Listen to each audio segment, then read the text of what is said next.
Hello friends, good morning. இன்றைக்கி பிரேக்ஃபாஸ்ட்டுக்கு vegetable poha. அதோட டாப்பிங் வந்து நம்கின் எங்கிட்ட இருந்தது போட்டிருக்கேன்.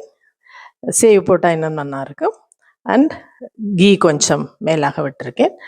அதுக்கு தொட்டுக்கிறதுக்கு டொமேட்டோ சாஸ், அப்புறம் பன்னீர் கிரேப்ஸோட ஜூஸும் பண்ணியிருக்கேன். போஹா எப்படி பண்ணுறது பார்க்கலாம். பெரிய கப்பில் அவில நல்லா அலம்பிட்டு 2-3 வாட்டி அலம்பிட்டு ஊற வச்சுக்கிறது. அப்புறம் ஊறினதுக்கு அப்புறமா உப்பு, மஞ்சப்பொடி, கரம் மசாலா கொஞ்சம், காரப்பொடி, தனியா ஜீரா பொடி, பெருங்காயம் இதெல்லாம் போட்டுட்டு ஊற வைங்கோ. அப்புறமா கொத்தமல்லியை பொடி பொடியாக நறுக்கிட்டு சேர்த்து வச்சுக்கிறது.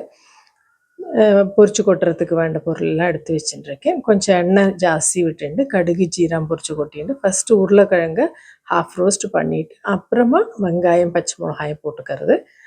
அது ஒன்றா பாதி உண்டு வெந்ததுக்கப்புறம் ஜிஞ்சர் கார்லிக் பேஸ்ட்டை போட்டுட்டு அப்புறம் கேரட்டு, துருவின கேரட்டை சேர்த்திக்க வேண்டியது. எல்லாத்தையும் மிக்ஸ் பண்ணிவிட்டு இதுக்கு வேண்ட உப்பு மாத்திரம் சேர்த்திக்கிறது. சேர்த்தின்னுட்டு ஊற வச்ச அவில எல்லாத்துக்கூடையும் மிக்ஸ் பண்ணி நல்லா மிக்ஸ் ஆகி அதெல்லாம் சேர்ந்துனதுக்கப்புறம் ரோஸ்டட் நிலக்கடலை இருக்கும் இல்லையா, அதை ஒன்று ட்ரை ரோஸ்ட் பண்ணதை ஒன்று பொடிச்சுட்டு இதில் சேர்த்திக்க வேண்டியது. தேங்காய் போடணுங்கிறவா தேங்காய் போட்டுக்கலாம். அப்புறம் லெமன் ஸ்க்வீஸ் பண்ணிவிட்டு சர்வ் பண்ணுறதுக்கு முன்னால் நல்ல ஹாட் கீயை சேர்த்திண்டு சேவை டாப்பிங்க்கு போட்டுட்டு எடுத்துக்கிறது. இது கூட க்ரீன் சட்னியும் நல்லா இருக்கும், சாஸும் நல்லா இருக்கும். ஒரு ஹோல்சம் பிரேக்ஃபாஸ்ட் இஸ் ரெடி.